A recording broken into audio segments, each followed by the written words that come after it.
Darating ang araw na tayo ay mamamatay. Tayo ay haharap sa Diyos at huhusgahan ayon sa pag-ibig.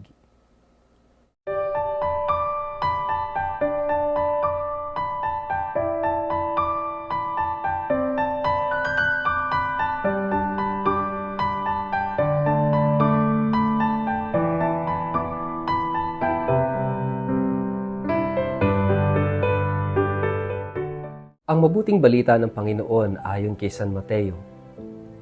Sa malulhating pagdating ng anak ng tao kasama ang lahat ng anghel, uupo siya sa kanyang trono ng kaluwalhatian. Titipunin sa harapan niya ang lahat ng mga bansa at sila'y kanyang pagbubukod-bukurin, tulad ng ginagawa ng pastol sa mga tupa at mga kambing. Ilalagay niya sa kanyang kanan ang mga tupa at sa kaliwa naman ang mga kambing. Kaya't sasabihin ng hari sa mga nasa kanan niya, "Halik kayo, mga pinagpala ng aking ama. Pumasok kayo at tanggapin ang kahariang inihanda para sa inyo mula pa ng likhain ng daigdig. Sapagkat ako'y nagugutom at ako'y inyong pinakain. Ako'y nauuhaw at ako'y inyong pinainom. Ako'y isang dayuhan at inyong pinatuloy. Ako'y hubad at ako'y inyong dinamitan. Nagkasakit at inyong dinalaw, nabilanggo at inyong pinuntahan." Sasagot ang mga matuwid, "Panginoon, kailan po namin kayo nakitang nagutom at aming pinakain o nauhaw at aming pinainom? Kailan po kayo naging dayuhan at aming pinatuloy o kaya'y hubad at aming dinamitan? At kailan po namin kayo nakitang nagkasakit o nabilanggo at kayo'y aming dinalaw?" Sasabihin ng hari, "Tandaan ninyo, nang gawin ninyo ito sa pinakahamak sa mga kapatid kong ito, sa akin ninyo ito ginawa." Sasabihin naman niya sa mga nasa kaliwa, "Lumayo kayo sa harapan ko, kayong mga isinumpa. Doon kayo sa apoy na hindi namamatay na inihanda para sa dyablo at sa kanyang mga kampon, sapagkat hindi ninyo ako pinakain noong ako'y nagugutom. Hindi ninyo ako pinainom noong ako'y nauuhaw. Hindi ninyo ako pinatuloy noong ako'y isang dayuhan. Hindi ninyo ako dinamitan noong ako'y hubad.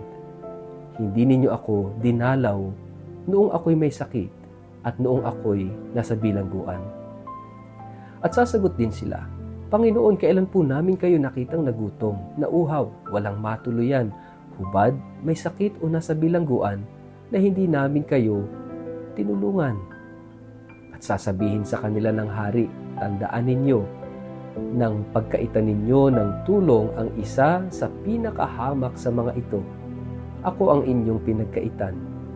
Itataboy ang mga ito sa kaparusahang walang hanggan, ngunit ang mga matuwid ay pupunta sa buhay na walang hanggan." Ang mabuting balita ng Panginoon.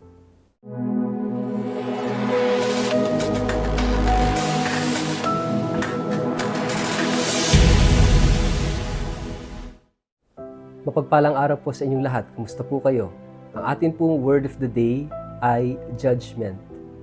Bago po tayo magpalalim sa ating refleksyon ngayong araw na ito, kayo po'y muli kong inaanyayahan na huwag kakalimutan mag-like, mag-follow at mag-subscribe sa ating page na Word of the Day at Father Richard Lagos.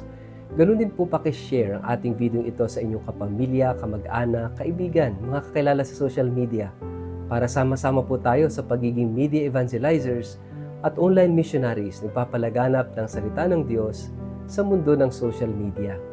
Mga kapatid, tayo ay nasa unang linggo sa panahon ng Kwaresma.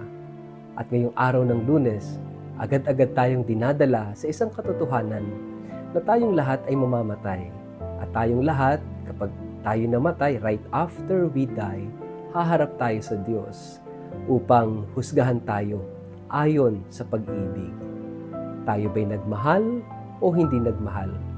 Tayo ba ay naging mabuti sa ating kapwa o hindi naging mabuti? Huhusgahan tayo, haharap tayo sa Kanya, at makikita natin ang ating lahat ng mga ginawa sa buhay na ito. At tayo na mismo sa sarili natin ang makakatuklas kung talaga nga bang nagmahal tayo o hindi. Kung tayo ba ay karapat-dapat sa paghahari ng Diyos. Ibig sabihin, hinayaan ba nating pagharian tayo ng Diyos o hindi? At paano nga ba? Ano yung batayan na tayo ay pinaghaharian ng Diyos? Narinig po natin sa ating gospel ngayong araw na ito, itong gospel tungkol sa Last Judgment, na kung saan ay inihalintulad sa paghihiwalay ng tupa at kambing, yung paghihiwalay ng masasama sa mabubuti. At ang tanong dito ay, ano ba ang ginawa natin sa ating kapwa o ano ang hindi natin ginawa sa ating kapwa? Mga kapatid, tila ba sinasabi rito sa ating gospel today na ang kapwa ang magiging batayan ng Diyos ng kanyang paghusga sa atin? Kung tayo ay huhusgahan sa pag-ibig, dalawa ang utos ng Diyos, dalawa ang utos ni Jesus. Ibigin ang Diyos ng higit sa lahat at ibigin ang kapwa gaya ng ating pag-ibig sa sarili. Kaya nga, yung ating pag-ibig sa Diyos ay makikita natin sa ating pag-ibig sa kapwa. At sana yung pag-ibig natin sa kapwa ay isang pagpapatunay ng ating malalim na pag-ibig sa Diyos. Kaya nga kapwa ang magiging batayan ng paghusga ng Diyos.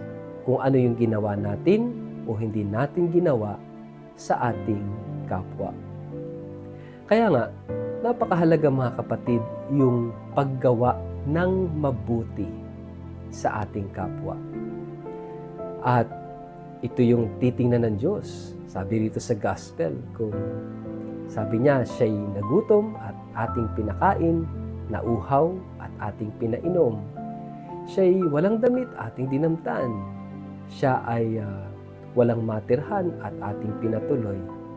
Ito yung tinatawag natin na works of mercy. Meron tayong tinatawag na corporal and spiritual works of mercy. Kasama sa spiritual works of mercy yung pagbisita o pakikinig sa kapatid na may problema. Kasama sa works of mercy yung pagpapatawad sa mga taong nakakasakit o nagkakasala sa atin. Mga kapatid, napakahalaga nitong works of mercy, either corporal or spiritual works of mercy. Dahil doon tayo huhusgahan ng Diyos. Ito nga sabi ni Mother Teresa, yung sinasabing 5 fingers of Mother Teresa, you did it to me. You did it to me. Doon tayo huhusgahan ng Diyos. Kung ano yung ginawa natin kay Jesus, o kung ano yung hindi natin ginawa kay Jesus sa pamamagitan ng ating kapwa. Malinaw na sinasabi dito sa ating gospel. Sabi niya, sapagkat kung ano ang ginawa mo sa mga kapatid kong ito, ay ginawa mo sa akin.